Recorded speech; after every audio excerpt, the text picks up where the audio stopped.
Hello friends, welcome to study with Kashi. Friends, आज की video में हम आचार्य हजारी प्रसाद द्विवेदी जी का जीवन परिचय करने वाले हैं, जो कि हमारे बोर्ड एग्जाम में डायरेक्टली 5 मार्क्स का पूछा जाता है। तो चलिए फ्रेंड्स, हम अपनी वीडियो को स्टार्ट करते हैं। देखिए फ्रेंड्स, आज की वीडियो में हम आचार्य हजारी प्रसाद द्विवेदी जी का जीवन परिचय, साहित्यिक परिचय और कृतियों को लिखने वाले हैं।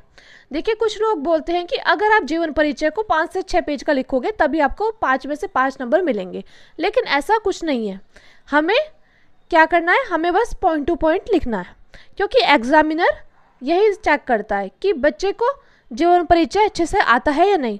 तो देखिए, पूछा जाएगा जीवन परिचय, साहित्यिक परिचय और कृतियाँ। तो देखिए, जीवन परिचय में आपको क्या पता होना चाहिए। जीवन परिचय में आपको पता होना चाहिए कवि या लेखक का जन्म कब हुआ था, मृत्यु कब हुई थी, उनके माता पिता का नाम क्या था और उनका जो जन्म है वो कौन से गाँव में हुआ था। और साहित्यिक परिचय में आपको पता होना चाहिए उन्हें साहित्य से रिलेटेड कौन कौन से पुरस्कार से सम्मानित किया गया है। और कृतियाँ यानी कि रचनाओं के बारे में आपको डिटेल में पता होना चाहिए, क्योंकि देखिए, हिंदी गद्य और पद्य से क्वेश्चन पूछे जाते हैं, तो उसमें अगर आपको रचनाएं या कृतियाँ याद होंगी तभी आप उन क्वेश्चंस को कर पाओगे। वो क्वेश्चन आपसे MCQ में पूछ लिए जाते हैं। तो देखिए, सबसे पहले हमें क्या करना है, सबसे पहले हमें हेडिंग डाली है जीवन परिचय। अब हम लिखेंगे हिंदी के श्रेष्ठ निबंधकार आचार्य हजारी प्रसाद द्विवेदी जी का जन्म सन 1907 ईस्वी में बलिया जिले के दूबे के छपरा नामक ग्राम में हुआ था।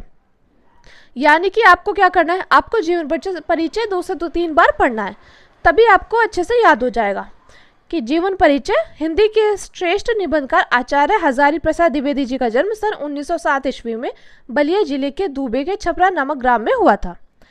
आगे लिखते हैं, इनके पिता श्री अनमोल द्विवेदी ज्योतिष और संस्कृत के विद्वान थे और हजारी प्रसाद द्विवेदी का 19 मई 1979 ईस्वी को रुग्णता के कारण स्वर्गवास हो गया। यानी कि देखिए, हमने यहाँ पर कितनी बात लिखी है, 4 से 5 बात लिखी है कि उनका जीवन परिचय में हमने क्या लिखा है, उनका जन्म कब हुआ था और उनका जन्म कहाँ पर हुआ था और उनके पिता का नाम, और पिता कहते ज्योतिष और संस्कृत के विद्वान थे। और हजारी प्रसाद द्विवेदी का 19 मई 1979 ईस्वी को रुग्णता के कारण स्वर्गवास हो गया। अब चलते हैं साहित्यिक परिचय पर। यहाँ पर लिखते हैं साहित्यिक परिचय। तो देखिए, साहित्यिक परिचय में हम क्या लिखते हैं, हजारी प्रसाद द्विवेदी साहित्य के प्रख्यात निबंधकार, इतिहास लेखक, अन्वेषक, आलोचक, संपादक तथा उपन्यास के अतिरिक्त कुशल वक्ता और सफल अध्यापक भी थे। वे मौलिक चिंतक, भारतीय संस्कृति और इतिहास के मर्मज्ञ, बंगला तथा संस्कृत के प्रकांड विद्वान थे। इनके साहित्य पर संस्कृत भाषा, आचार्य रामचंद्र शुक्ल और रविन्द्रनाथ ठाकुर का स्पष्ट प्रभाव है। इन्होंने विश्व भारती और अभिनव भारती ग्रंथमाला का संपादन किया और द्विवेदी जी की साहित्य सेवा को D.Litt, पद्म भूषण और मंगला प्रसाद पारितोषिक से सम्मानित किया गया। तो आपको क्या करना है, आपको साहित्यिक परिचय में ये बातें लिखनी है। अब चलते हैं हम रचनाओं पर। तो आपको हेडिंग डालनी है रचनाएं, उसके बाद लिखेंगे निबंध संग्रह। पहली हेडिंग डालिए निबंध संग्रह। तो इसमें हम क्या लिखेंगे, अशोक के फूल, कुटज, आलोक पर्व आदि। उसके बाद हम हेडिंग डालेंगे उपन्यास। तो उपन्यास कौन कौन से थे इनके, बाण भट्ट की आत्मकथा और पुनर्वा।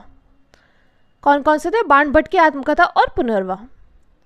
क्योंकि देखिए, आगे देखिए, तीसरी हेडिंग डालते हैं आलोचना साहित्य। तो इसमें हम लिखेंगे साहित्य सहचर, सूर साहित्य कबीर। और आगे लिखेंगे इतिहास। तो इतिहास हिंदी साहित्य का आदिकाल, ये इन्होंने इतिहास लिखा था। तो अगर आपने इसका स्क्रीनशॉट नहीं लिया तो आप इसका स्क्रीनशॉट ले लीजिएगा। तो फ्रेंड्स, ये था हमारा आचार्य हजारी प्रसाद द्विवेदी जी का जीवन परिचय, जो कि हमारे बोर्ड एग्जाम में 5 मार्क्स का पूछा जाता है। मैं उम्मीद करती हूँ फ्रेंड्स आपको वीडियो अच्छी लगी होगी। अगर आपको वीडियो अच्छी लगी हो तो प्लीज़ हमारे चैनल को सब्सक्राइब कीजिएगा और वीडियो को लाइक, शेयर और कमेंट जरूर कीजिएगा। चलिए फ्रेंड्स, मिलते हैं नेक्स्ट वीडियो में। Thank you, thanks for watching.